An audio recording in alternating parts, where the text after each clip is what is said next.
2026 കേരളത്തിൽ നടക്കുന്ന തെരഞ്ഞെടുപ്പ്, നിയമസഭാ തെരഞ്ഞെടുപ്പ് വളരെയധികം നിർണായകമായിട്ടുള്ള തെരഞ്ഞെടുപ്പ്.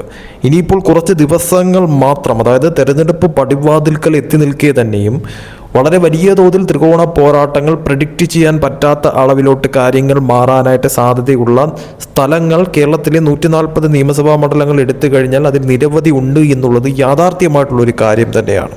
ഏറ്റവും ഹൈലൈറ്റ് ആയിട്ട് പറയാനുള്ള കാര്യമെന്ന് പറയുന്നത്, നിലവിലത്തെ സാഹചര്യത്തിൽ പുറത്തു വരുന്ന ഏറ്റവും പുതിയ സർവേ റിസൾട്ടുകളാണ് ഏറ്റവും കൂടുതൽ ഈ പറയുന്ന തോതിൽ രാഷ്ട്രീയക്കാരെയും അതോടൊപ്പം തന്നെ ജനങ്ങളെയും ഒരുപോലെ അമ്പരപ്പിക്കുന്ന കാര്യങ്ങളെന്ന് പറയുന്നത്. അതിൽ തന്നെ ദേശീയ തലത്തിൽ നിന്ന് തന്നെയുള്ള സർവേ റിസൾട്ടുകൾ, വോട്ടർ സർവേ റിസൾട്ടുകൾ ഉൾപ്പെടെ കേരളത്തിൽ എന്ത് തരം അട്ടിമറിയാണ് സംഭവിക്കുന്നത്, കേരളത്തിൽ എന്ത് തരം മാറ്റങ്ങളാണ് സംഭവിക്കുന്നത് എന്നതിനെക്കുറിച്ചുള്ള പല രീതിയിലുമുള്ള പല സർവേ റിസൾട്ടുകളും പുറത്തു വരുന്ന ഒരു സാഹചര്യം നിലവിലുണ്ടായിരിക്കുന്നു. ഇതിൽ ഏറ്റവും എടുത്തു പറയാനുള്ള ഒരു കാര്യമെന്ന് പറയുന്നത്, ഏറ്റവും പ്രധാനപ്പെട്ട ഒരു സ്ഥലമെന്ന് പറയുന്നത് തലസ്ഥാന നഗരിയായിട്ടുള്ള തിരുവനന്തപുരത്തെ നേമം നിയമസഭാ മണ്ഡലത്തിൽ ഇത്തവണ എന്താണ് നടക്കാൻ പോകുന്നത്, അല്ലെങ്കിൽ ഇത്തവണ എന്താണ് സംഭവിക്കാൻ പോകുന്നത്, ഒരു അട്ടിമറി അവിടെ ഉണ്ടാകുമോ? അതായത് 2016 BJPക്ക് നിയമസഭയിൽ ഒരു അക്കൗണ്ട് തുറക്കാൻ സാധിച്ച ഒരു സ്ഥലം, ഒരു MLA ഉണ്ടാവാനായിട്ട് പറ്റിയ ഒരു സ്ഥലം, 2021 ആ MLA നഷ്ടപ്പെടുകയും അവിടെ തോറ്റുപോവുകയും ചെയ്ത ഒരു സ്ഥലം, അവിടെ 2026 BJP വീണ്ടും തിരിച്ചു പിടിക്കുമോ ആ മണ്ഡലം? അവിടെ BJPക്ക് വിജയിക്കാൻ സാധിക്കുമോ? അതോടൊപ്പം തന്നെ അവിടെ LDFന് ഒരു തിരിച്ചടി ഉണ്ടാകുമോ? UDFന് എന്തെങ്കിലും തരത്തിലുള്ള മുന്നേറ്റം ഉണ്ടാകുമോ എന്നുള്ള പ്രധാനപ്പെട്ട ചോദ്യം. നിയമം പോലൊരു മണ്ഡലം തീർച്ചയായിട്ടും BJPക്ക് അനുകൂലമായിട്ട് തന്നെയാണ് പല സാഹചര്യങ്ങളിൽ ചിന്തിച്ചിട്ടുള്ളത് എന്നുള്ളത് എടുത്തു പറയേണ്ടത് അനിവാര്യം തന്നെയാണ്. ഈ കഴിഞ്ഞ പാർലമെൻറ്റ് തെരഞ്ഞെടുപ്പിൽ പോലും, തദ്ദേശ തെരഞ്ഞെടുപ്പുകളിൽ പോലും നേമം മണ്ഡലത്തിൽ BJP ഏറ്റവും കൂടുതൽ മുന്നേറ്റം ഉണ്ടാക്കിയ, അല്ലെങ്കിൽ ഒന്നാമതെത്തിയ ഒരു സ്ഥലം തന്നെയായിരുന്നു എന്ന കാര്യത്തിൽ സംശയമില്ല. അതുകൊണ്ട് തന്നെ ഈ നിയമം എന്ത് ചിന്തിക്കുമെന്നുള്ളത് ആർക്കും പ്രഡിക്റ്റ് ചെയ്യാൻ പറ്റാത്ത ഒരു കാര്യം തന്നെയാണ്. ഇടതുപക്ഷത്തെ സംബന്ധിച്ചിടത്തോളവും വലതുപക്ഷത്തെ സംബന്ധിച്ചിടത്തോളം BJPക്ക് നേമം മണ്ഡലം കൈക്കലാക്കാൻ സാധിച്ചു കഴിഞ്ഞാൽ അത് വളരെ വലിയ തോതിൽ തിരിച്ചടിയായി മാറുന്ന ഒരു കാര്യം തന്നെയാണ് ബാക്കി രണ്ട് പാർട്ടികളെ സംബന്ധിച്ചിടത്തോളം. തീർച്ചയായിട്ടും നിയമത്തെ ഒരു സർവേ റിസൾട്ട് അതോടൊപ്പം തന്നെ കണക്കുകൾ നോക്കേണ്ടത് അനിവാര്യമായിട്ടുള്ളൊരു കാര്യം തന്നെയാണ്. നിയമത്തെ പോലൊരു നിയമസഭാ മണ്ഡലം, അവിടെ ഇടതുപക്ഷത്തെ നിലവിലത്തെ MLA ആയിട്ടുള്ള ശിവൻകുട്ടി, അതോടൊപ്പം തന്നെ രാജീവ് ചന്ദ്രശേഖർ, അതോടൊപ്പം തന്നെ ശബരിനാഥൻ, ഈ 3 പേരുമാണ് അവിടെ മത്സരിക്കാനായിട്ട് നിൽക്കുന്നത്. അതുകൊണ്ട് തന്നെയും എന്താണ് സംഭവിക്കാൻ പോകുന്ന അട്ടിമറികൾ എന്നുള്ളത് സർവേ റിസൾട്ട് തന്നെ നമുക്ക് നോക്കുമ്പോഴത്തേക്കും വ്യക്തമായി മനസ്സിലാവുന്ന ഒരു കാര്യം തന്നെയാണ്. തീർച്ചയായിട്ടും നിയമം മുൻകാല ഒരു ചിത്രം നോക്കുമ്പോഴത്തേക്കും അവിടെ UDF ഭരിച്ചിട്ടുണ്ട്, അതോടൊപ്പം തന്നെ ഈ പറയുന്ന തോതിൽ LDF വന്നിട്ടുണ്ട്, BJP വന്നിട്ടുണ്ട്. അപ്പോൾ അങ്ങനെ നോക്കുമ്പോഴത്തേക്കും 3 പാർട്ടികളെ സംബന്ധിച്ചിടത്തോളം അവിടെ MLA ഉണ്ടായിട്ടുള്ള ഒരു സ്ഥലമാണ്. അവിടെ ഇനിയിപ്പോൾ 2026 സംഭവിക്കാൻ പോകുന്ന ഒരു മാറ്റം അല്ലെങ്കിൽ ഒരു അട്ടിമറി എന്താണ് എന്നുള്ളതാണ് ഏറ്റവും പ്രധാനപ്പെട്ട ഒരു ചോദ്യം എന്ന് പറയുന്നത്. സർവേ റിസൾട്ട് വളരെ കൃത്യമായി നോക്കുമ്പോഴത്തേക്കും മനസ്സിലാവുന്ന ഒരു കാര്യമെന്ന് പറയുന്നത്, തീർച്ചയായിട്ടും അവിടെ ഒരു വ്യക്തമായിട്ടുള്ള ഒരു മുൻതൂക്കം BJPക്ക് കൊടുത്തിരിക്കുന്നു എന്നുള്ളതാണ്. ഒരു ത്രികോണ പോരാട്ടമാണ് അവിടെ നടക്കുന്നതെങ്കിലും ഒരു വ്യക്തമായിട്ടുള്ള ഒരു മുൻതൂക്കം നിലവിലത്തെ സാഹചര്യത്തിൽ BJPക്ക് അവിടെ നൽകിയിരിക്കുന്നു എന്നുള്ളത് ഈ ഒരു റിസൾട്ട് നോക്കുമ്പോഴത്തേക്കും മനസ്സിലാവുന്ന ഒരു കാര്യം തന്നെയാണ്. അതായത് കണക്ക് സൂചിപ്പിക്കുമ്പോൾ, അതായത് ഒരു വിജയസാധ്യത കണക്ക് സൂചിപ്പിക്കുമ്പോഴത്തേക്കും അവിടുത്തെ ഒരു ശതമാന കണക്ക് നോക്കുമ്പോഴത്തേക്കും, ഒരു ഗ്രാഫ് നോക്കുമ്പോഴത്തേക്കും, സർവേ റിസൾട്ടുകൾ വെച്ച് നോക്കുമ്പോഴത്തേക്കും BJPക്ക് 44% വിജയസാധ്യത അവിടെ നൽകിയിരിക്കുന്നു. അതേസമയം അവിടെ LDFന് 36% വിജയസാധ്യത നൽകിയിരിക്കുന്നത്.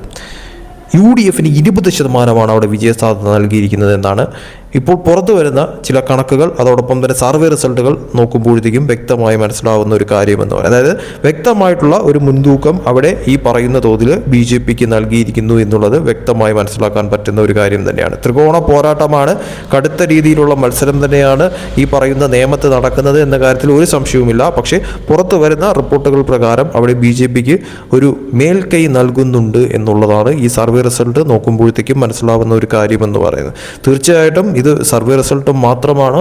പക്ഷെ ഒരു റിയാലിറ്റി, ഒരു ജനവിധി യഥാർത്ഥത്തിൽ എന്താണ് നിയമം പോലുള്ള സ്ഥലത്ത് സംഭവിക്കാൻ പോകുന്നത് എന്നുള്ളത് കാത്തിരുന്ന് കാണേണ്ടത് അനിവാര്യമായിട്ടുള്ളൊരു കാര്യം തന്നെയാണ്. കാരണം നിയമം പോലുള്ളൊരു സ്ഥലത്ത് അവിടെ എന്തും സംഭവിക്കാം എന്ന കാര്യത്തിൽ യാതൊരു സംശയവുമില്ല.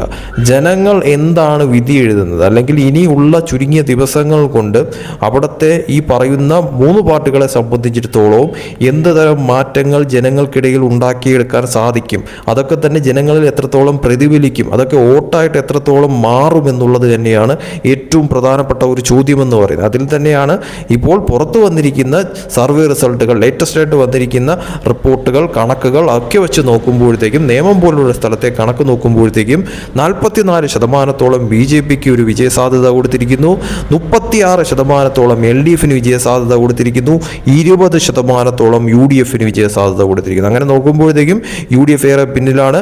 അത് രണ്ടാമത് നിൽക്കുന്നത് LDF ആണ്. അവിടെ BJPക്ക് 1ാം സ്ഥാനത്ത് ഈ പറയുന്ന രീതിയിൽ 44% നൽകിയിരിക്കുന്നത്. തീർച്ചയായിട്ടും വളരെ വലിയ തോതിലുള്ള ഒരു കടുത്ത മത്സരമാവാനായിട്ടുള്ള സാധ്യത കാണുന്നുണ്ട്. അതോടൊപ്പം തന്നെ ഇത്തവണ നേമത്ത് കൈവിട്ടുപോയ ആ ഒരു MLA സീറ്റ് തിരിച്ചു പിടിക്കാനായിട്ട് BJPക്ക് സാധിക്കുന്ന തരത്തിലോട്ട് കാര്യങ്ങൾ മാറുമോ എന്നുള്ളത് കാത്തിരുന്ന് കാണും. കാരണം ഇപ്പോൾ നിലവിൽ BJPയെ സംബന്ധിച്ചുള്ള തലസ്ഥാന നഗരിയിൽ അവർക്ക് കോർപ്പറേഷൻ ഭരണം ഈ കഴിഞ്ഞ തദ്ദേശ തെരഞ്ഞെടുപ്പിൽ വളരെ നേട്ടമുണ്ടാക്കി തലസ്ഥാന നഗരിയിൽ കോർപ്പറേഷൻ ഭരണം പിടിച്ചെടുക്കാൻ പറ്റിയ ഒരു സിറ്റുവേഷൻ, ഒരു സാഹചര്യം അവിടെ നിലനിൽക്കുന്നു എന്നുള്ളത് വ്യക്തമായി മനസ്സിലാക്കാൻ പറ്റുന്ന ഒരു കാര്യം തന്നെയാണ്.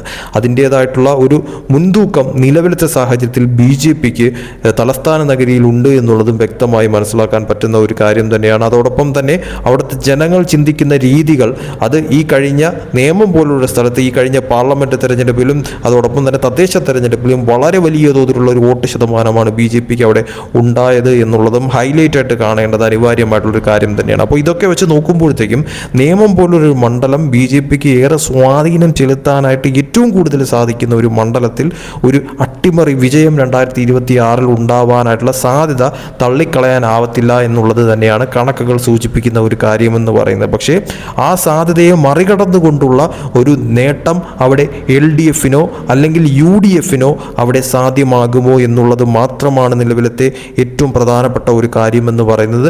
കാത്തിരുന്ന് കാണേണ്ടത് അനിവാര്യമായിട്ടുള്ളൊരു കാര്യം തന്നെയാണ്.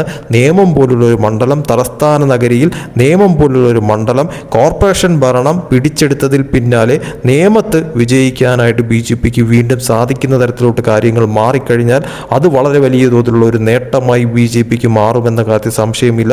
അതുകൊണ്ട് തന്നെയും അവർ പഠിച്ച പണി 18 നോക്കുമെന്ന കാര്യത്തിൽ യാതൊരു സംശയവുമില്ല. അതിനെ മറികടക്കാനായിട്ട് UDFനോ LDFനോ സാധിക്കുമോ എന്നുള്ളത് മാത്രമാണ് നിലവിലത്തെ ഏറ്റവും പ്രധാനപ്പെട്ട കാര്യമെന്ന് പറയുന്നത്. തീർച്ചയായിട്ടും കണ്ടറിയണം ജനങ്ങൾ ഏത് തരത്തിൽ ചിന്തിക്കും. സർവേ റിസൾട്ടുകൾ പോലെ തന്നെ കാര്യങ്ങൾ മാറി മറിയുമോ, അതല്ല അതിനുമപ്പുറമുള്ള ഒരു ജനവിധി നേമത്ത് ഇത്തവണ ഉണ്ടാകുമോ എന്നുള്ളത് കണ്ടറിയേണ്ടത് നിലവിലത്തെ സാഹചര്യത്തിൽ വളരെയധികം അനിവാര്യമായിട്ടുള്ളൊരു കാര്യം തന്നെയാണെന്ന കാര്യത്തിൽ യാതൊരു സംശയവുമില്ല. ജനവിധി അത് ഇനി ഉള്ള ചുരുങ്ങിയ ദിവസത്തിനുള്ളിൽ ഈ പറയുന്ന LDFനും UDFനും BJPക്കും ഏത് തരത്തിൽ മാറ്റിമറിക്കാം, അല്ലെങ്കിൽ അവരുടെ മനസ്സിൽ ഇടം നേടാം, അതൊക്കെ വോട്ടാക്കി മാറ്റാം എന്നുള്ളത് കണ്ടു തന്നെ അറിയണം.